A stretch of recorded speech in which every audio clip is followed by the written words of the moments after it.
আল্লাহ রাসূল বললেন, লাওয়াদা আশ-শামসা ফি ইয়ামিনি ওয়াল কামারা ফি শিমালি, যদি পুরো সূর্য এসে ডান হাতে দাও, চন্দ্র এনে বাম হাতে দাও, তবু এই দিনের দাওয়াত থেকে আমি সরে যাব না। বন্ধুরা, এই তাওহীদের জমিন,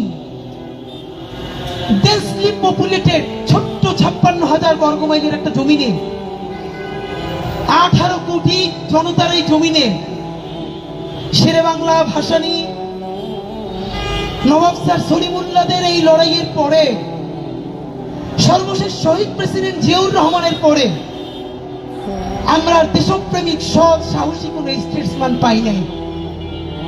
গত 40 বছরে যারা এই জনপ্রিয় হয়েছে, এই জনপ্রিয়তারে সেল কইরা আমাদের দেশটার স্বাধীনতারে কেজি দরে বিক্রি করে দিছে।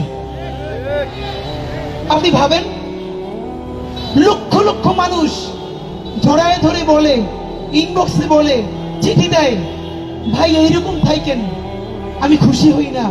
আমি ভাবি 18 কোটি মানুষ কি পরিমাণ হেল্পলেস, কতটা কণ্ঠহীন হলে, কতটা দুর্বল হলে সে দেখে এই জমিনের যত রাজনীতিবিদ কেউ তার কণ্ঠস্বর হয়ে কথা বলে না।